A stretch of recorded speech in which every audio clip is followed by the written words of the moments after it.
Forced cancellation of official meeting shad sparked speculation in international media. Where is the Burkina Faso leader? Headlines dominated the front pages. Only 3 people knew the truth: Traoré, his private doctor, and a nurse working for French intelligence. When the diagnosis was made, the doctor had advised Traoré to rest. But Traoré's response was unexpected. "No. If the seer, my final days, I will spend them executing a plan that will forever change Africa's future." The absence of Ibrahim Traoré from public view had reached its 11th day in the marble halls of foreign ministries from Paris to Washington. Intelligence analysts scrutinized satellite imagery of Burkina Faso's presidential palace, tracking movement patterns and visitor logs, searching for clues to explain the sudden disappearance of Africa's most influential young leader. "Could be a coup," suggested a junior analyst at the CIA's Africa desk. Presenting a time-lapse of vehicular activity at military installations surrounding Ouagadougou. No unusual troop movements countered his supervisor, and the cabinet is continuing routine functions. Whatever's happening, the government apparatus seems stable. In Paris, at the headquarters of the day, France's Foreign Intelligence Service, a different theory was gaining traction. Mathilde Fournier, Deputy Director for West African Affairs, reviewed a secure transmission from an asset embedded in Burkina Faso's presidential medical staff. "We may have our answer," she told her team, eyes fixed on the encrypted mesh. "Our source indicates Traoré underwent extensive medical tests.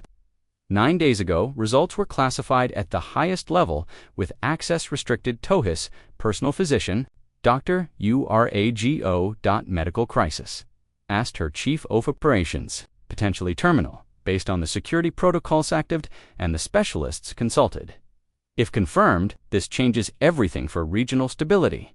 She didn't. The obvious implication hang in the air: the potential power vacuum that would follow Traoré's incapacitation or death represented both risk and opportunity for French interests in their former colony. "Activate all assets in the region," she ordered. "I want confirmation on Traoré's condition." Within 24 hours, what neither the Americans nor the French yet realized was that Ibrahim Traoré was neither incapacitated nor preparing to relinquish power. Instead, locked away in the secure wing of the presidential palace with only his most trusted advisors, he was engaged in the most consequential work of his life, with a stopwatch ticking in the background. Marc Ouedraogo approached the guarded Dordo Traoré's private study, medical file clutched tightly against his chest. The two presidential guards, members of the Red Beret, personally loyal to Traoré, nodded in recognition, allowing him to pass without inspection. As the president's personal physician for 3 years, he had become a familiar presence, though the frequency of his visits in recent days had raised eyebrows even among the discreet security detail. Inside, he found Traoré not resting as advised, but standing before a massive map of Africa, colored pins marking locations across the continent. The president didn't turn as Ouedraogo entered, continuing his conversation with Defense Minister Zongo and Foreign Minister. "The meeting in Wanda is confirmed," Traoré was saying. "President Lorenzo has agreed to our terms for the diamond processing agreement. That gives us 3 of the 5 partners we need." "Mr. President," interrupted Euro gently, "I have your latest result." Traoré finally turned, his face betraying no emotion as he dismissed his ministers with a subtle nod. When the door closed, leaving doctor and patient alone, Traoré gestured to a chair. "No improvement." "Iasum?" he asked. His voice matter of Arago shook his head. Opening the file, "The treatment isn't working as we doped. The adrenal carcinoma is aggressive and the metastasis to the liver is accelerating." He slid a Sirisoft scan images across the desk. These comparison images show the growth over just 7 days. Traoré studied the images dispassionately, as if reviewing Frastruck plans rather than evidence of his body's betrayal. Prognosis, the doctor hesitated. The professional detachment he'd maintained through decades of practice momentarily. Ibrahim Traoré wasn't just his patient.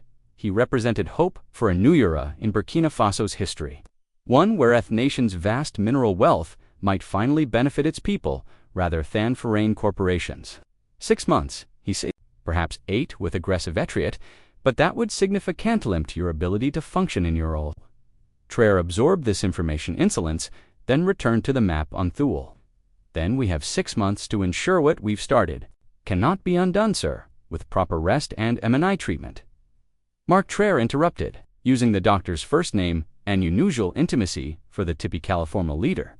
We both know that Western hospitals would offer marginally better rods, perhaps a year instead of 6 months, but that would require leaving Burkina Faso, placing myself under foreign control, and abandoning the work thought matters most. He traced a line. On the map connecting several resource African nations, this work reagandurst Traoré's signature achievement had been initiating the Pan-African Resource Sovereignty Initiative, an unprecedented coalition of mineral nations, collectively negotiating with global powers rather than being played against each other. The framework agreements had been signed, but the implementation infrastructure remained vulnerable. Easy for foreign interest to dismantle if Traoré's guiding handysappered too soon. The medications if prescribed will manage your pan and maintain your energy levels for now, the doctor said, accepting the decision, but the symptoms will become harder to conceal within 2 months, 3 at most. Then we accelerate the timeline, Traoré said simply, and we maintain absolute secrecy about my condition.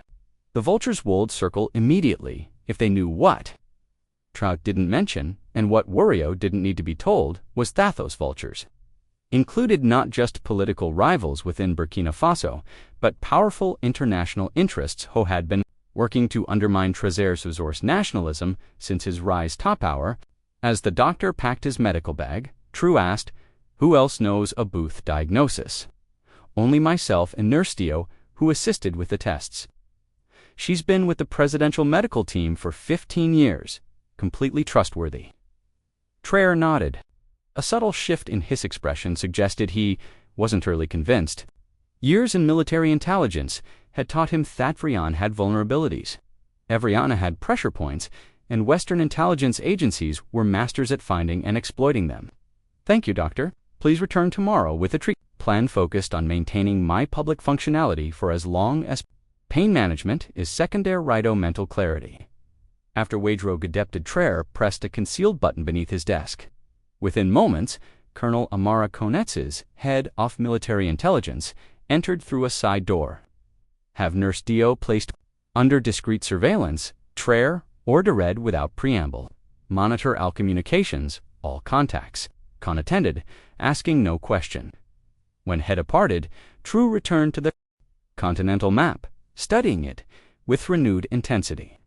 The disease ravaging his body had just transformed from a personal tragedy into a strategic variable, one that required adaptation rather than CERN. What he couldn't now was that his instincts about Nurse Dio were correct. 20 minutes after Dr. Wedriago's departure from the presidential palace, she slipped away during her break, using a burner phone from inside her apartment's bathroom with the shower running to mask her conversation. "Azat, nighting," she whispered in French. Confirmation on Echo 1's condition. Terminal diagnosis.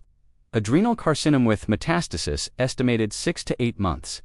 In Paris, Mathilde Fourier received the intelligence with mixed emotion. As a career DGSSE officer, she recognized the strategic opportunity presented by Traoré's impending incapacitation. Yet, as someone who had followed his trajectory from military officer to national leader, she held a grudging respect for what he'd accomplished. Understood, Nightingale continued and report any changes in treatment or condition. Priority information is who knows about the diagnosis and any succession planning. After ending the call, Fournier immediately contacted her superior. Within hours, the information of Boutreaux's terminal illness reached the highest levels of the French government, then spread through secure channels to key allies. Strategic planning sessions were hastily convened in Western capitals, focused on a single question: how to ensure that Traoré's resource nationalism died with him. Meanwhile, in Agut, a different kind of strategic planning was underway. Over the following days, Traoré maintained a punishing schedule, meeting with key ministers and military officials, often working through the night despite Dr. Arago's objection. The presidential secretary detail noticed their leaders increased coffee consumption and theatric circles forming beneath his eyes, but attributed them to the intensity of his current project. 2 weeks after his diagnosis, Traoré convened a highly secure meeting in the underground facility, Bayanth, the presidential palace. The room was swept for surveillance device 3 times before the attendants arrived. The leaders of Mali, Niger, and Chad, fellow resource-rich nations that had joined Burkina Faso's Initiative Villon, with ministers from South Africa and Angola. Gentleman Traoré began, after security protocols were complete. Line has changed. The implementation phase for the Resource Sovereignty Initiative must be completed within 4 months, not the 18 we originally planned. President Goids of Mali leaned forward. That's an extremely aggressive isolation. Ibrahim, the processing facilities, the financial infrastructure, the security arrangements, it took decades for Western powers to build these systems. We're trying to create African. In a fraction of that time, we don't have a choice, Traoré replied simply. He did not share his diagnosis. That information remained too sensitive, too likely to destabilize the coalition, but his tone conveyed the non-negotiable ladder of the new timeline. For the next 6 hours, they restructured plans, reallocated resources, and committed to extraordinary measures. South Africa would fast-track construction of the processing facilities for Rodix Mineral. Angola would accelerate the banking infrastructure necessary to bypass Western financial systems. Mali, Niger, Chad, and Burkina Faso would denigrate their security operations to protect the physical infrastructure from sabotage or military intervention. As the meeting concluded, Gita pulled Traoré aside. Ibrahim, you've led this coalition brilliantly, but this acceleration, it concerns me. Not just practical challenges, but what it suggests about your confidence in the future.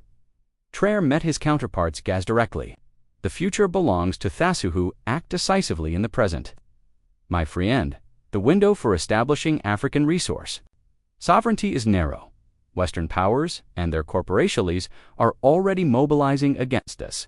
We either move with unprecedented or we lose this opportunity for generations.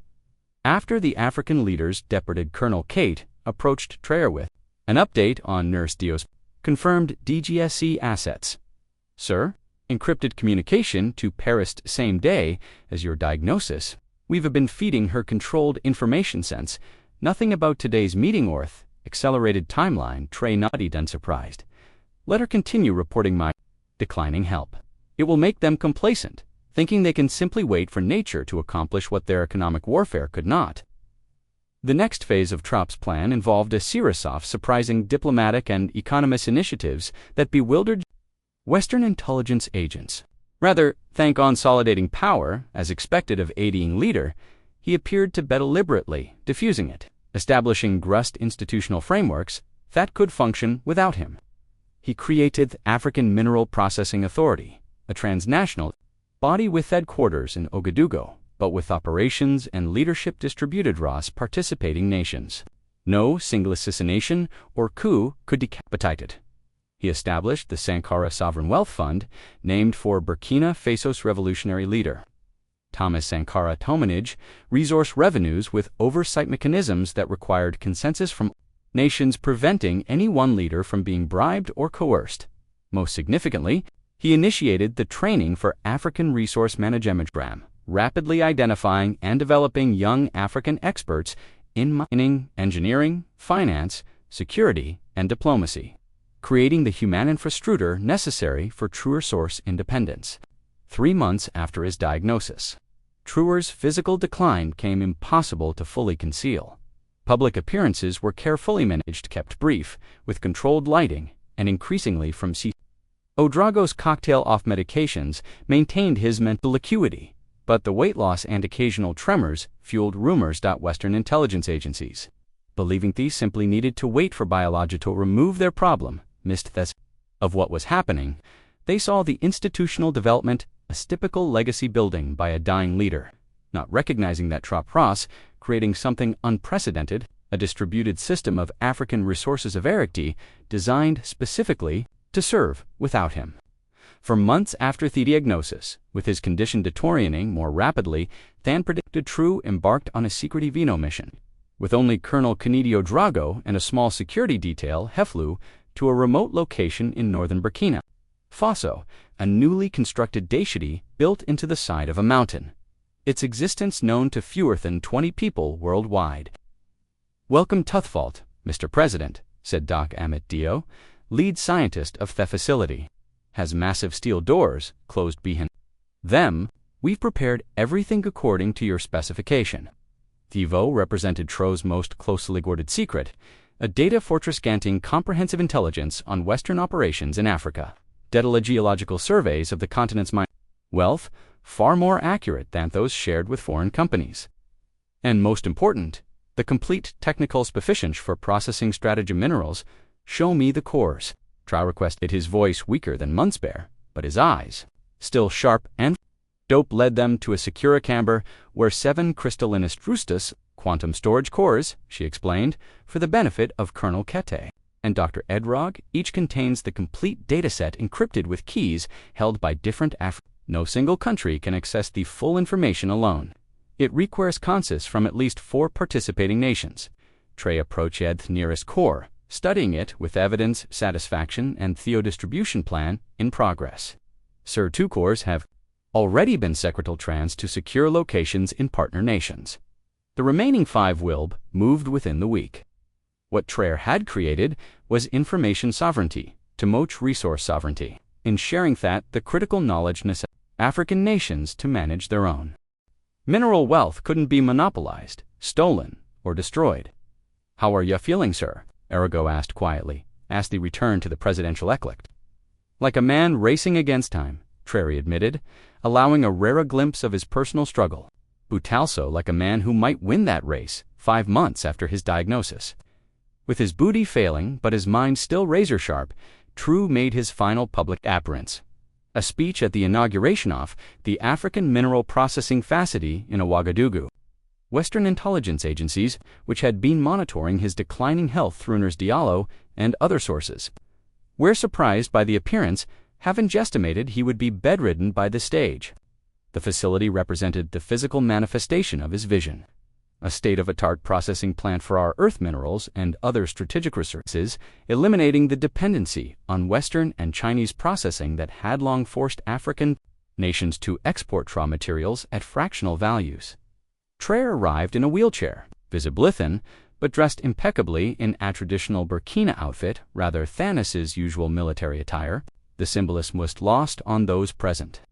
He was supering not as a military leader, but as a son of Africa. The audience, comprising leaders and representatives from across the continent, fell silent. Ash was helped to the podium. He gripped at its edges for support, surveying that crowd for a long moment before speaking. For too long he began, his voice softer than his usual commanding tone, but still carrying across the Husi. "Africa has been defined by has been taken from us. Our people, our dignity, our resources. Today, we're beginning to define ourselves by what we built." He gestured to the gleaming facility behind him. "This is not simply a processing plant. It is a declaration of independence, not the paper independence granted by colonial powers, but the true economic independence that comes from controlling our own resource and their value chain."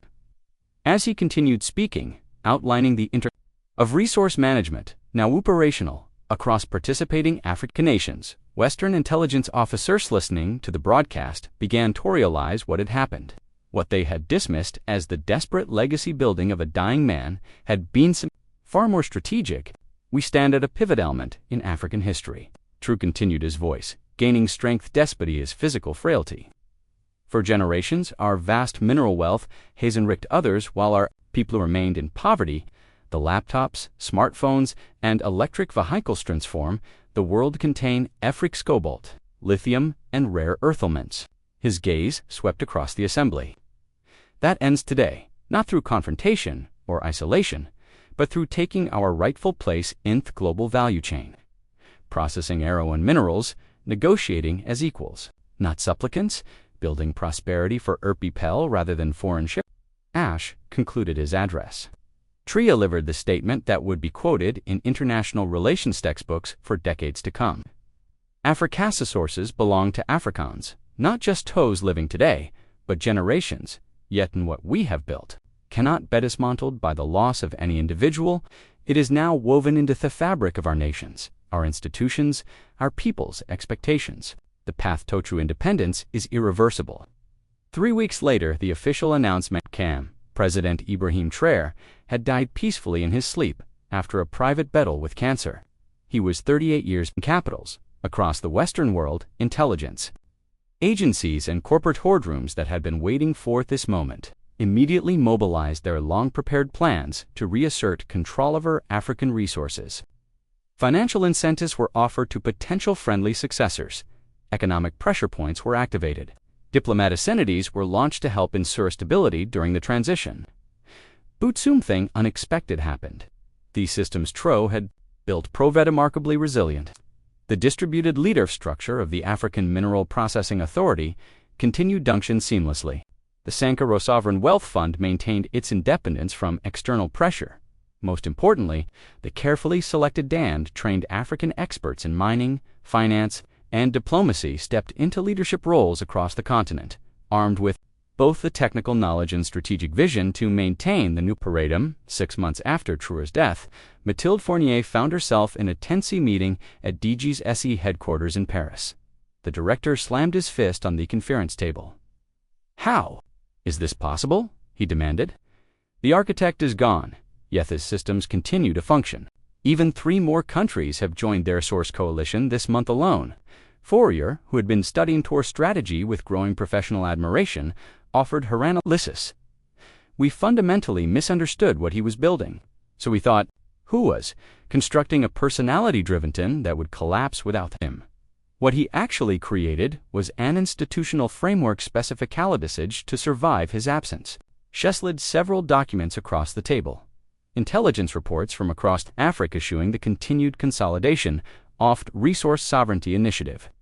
Traoré knew he was dying, she continued, but rather than clinging to power or securing personal wealth like many leaders in his position, he used his remaining time to build something that could withstand his loss. He wasn't just racing against biological time, he was racing against our expectation that his death would create an opportunity. The director studied the reports with affron. "So what you're saying is Traoré's final order to his doctor wasn't a Boothist treatment." Fournier concluded it was about buying enough time to make his vision irreversible.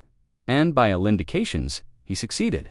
1 year after Ibrahim Traoré's death, leaders from 27 African nations gathered in Ouagadougou, 4th formal dedication of the Ibrahim Traoré Institute for African Resource Management, a training center for the next generation of African engineers and diplomats, specialized in protecting and developing the continent's natural resources. The keynote address was delivered by Dr. Marc Arago, who had resigned his medical position to lead the institute, honoring the final request of his most significant patient. Ibrahim Traoré understood that true independence isn't declared in speeches or written in constitutions. Ouedraogo told the assembled leaders and students, it is built in processing facilities, secured in data vaults, and most importantly cultivated in human mind. He gestured to young African students from across the continent, the inaugural class at the Institute. When Traoré received his terminal diagnosis, he didn't see it as an ending. He saw it as a deadline, a clarifying force that concentrated his energy on creating systems that couldn't be dismantled after his death. As the ceremony concluded, Mathilde Fournier watched from the back of the auditorium, having taken personal leave from the DGSSE to it. In her long intelligence career, she had studied many African leaders, analyzing their vulnerabilities, their corruption, their potential to be influenced or controlled. Traoré had been different, a leader who turned his greatest fallibility, his limited. The most powerful lesson, she reflected, was not just in what Traoré had built, but in how Western intelligence agencies had misread him. They had seen a dying man constructing a legacy. What he had actually been building was a future, one designed specifically to continue without him. The strategic brilliance wasn't in defying death, but in ensuring thought what mattered most would survive. In his final months, facing the ultimate deadline, Ibrahim Traoré had transformed a terminal diagnosis from a personal tragedy into the catalyst for his continent's economic liberation. Perhaps the most extraordinary act of leadership in modern African history.